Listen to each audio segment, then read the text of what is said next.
Assalamualaikum. Hai semua.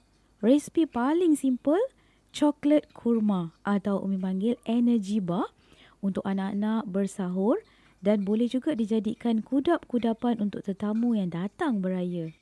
Bahan utama di sini Umi ada 500 gram. Umi gunakan kurma ajwa. Nak gunakan brand apa pun tak kisah. Yusof Tayyub terbaik sebab isinya lembut. Belah bahagian tengah untuk buang biji dalamnya. Kemudian lenyek-lenyekkan. Umi lenyekkan guna lesung batu sebab kurma ajwa ni agak keras sikit. Boleh juga guna burger press ni ataupun jika kurma tu jenis lembut macam Yusof Tayyub tu boleh je gunakan tangan. Dah selesai lenyekkan kurma, boleh ketepikan dahulu. Langkah kedua, Umi akan cairkan coklat guna kaedah double boil. Masukkan 2 cawan milk chocolate Van Houten. Boleh tambahkan dengan sedikit white chocolate Callebaut. Jenis coklat ni terpulang. Lagi premium jenis coklat lebih sedap. Kemudian tambahkan dengan setengah cawan minyak jagung. Minyak ni fungsinya untuk melembutkan coklat kita walaupun dah disimpan dalam peti sejuk. Coklat tu bila dimakan nanti tak terlalu keras sangat. Gaul guna spatula. Bagi coklat tu cair sepenuhnya bersama dengan minyak jagung. Minyak jagung tu jika anda nak kurangkan sedikit pun boleh je. Nak bagi coklat tu lebih firm bila dipotong nanti. Okey, coklat pun dah nampak agak cair sepenuhnya tu. Boleh matikan api dapur. Tak ada lagi dah ketulan-ketulan coklat yang ada. Dan biarkan coklat ni menyejuk betul-betul barulah dicampur dengan kurma. Bahan seterusnya, mentega kacang kasar. Pastikan beli mentega kacang yang ada dalam dia kacang-kacang yang kasar gitu. Memang sedap sangat brand ni.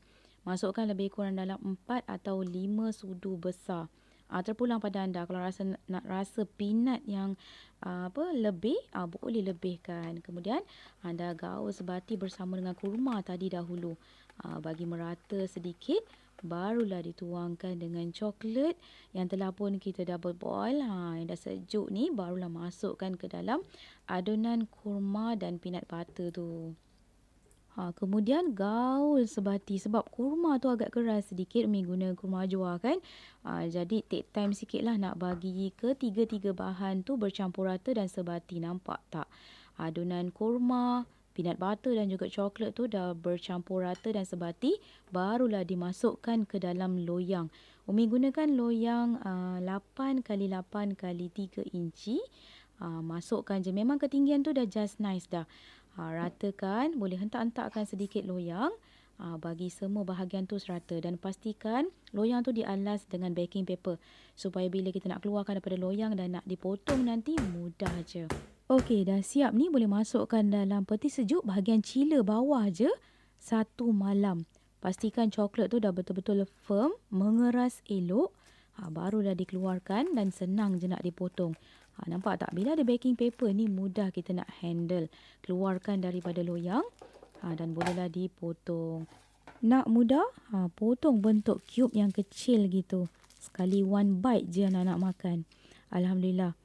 Coklat kurma ni dah jadi macam energy bar untuk anak-anak Umi. Ini Umi buat kali kedua. Second Umi repeat second time. Disebabkan anak-anak Umi dah jatuh cinta. Daripada tak nak sentuh kurma, sekarang dah pandai makan kurma. Menarik kan? Kotlah ada yang nak mencuba. Sekian sahaja dalam tutorial kali ini. Jumpa anda di episod akan datang dengan pelbagai lagi resipi-resipi menarik hanya di channel Umi Atiyah Atif Kitchen. Assalamualaikum. Bye.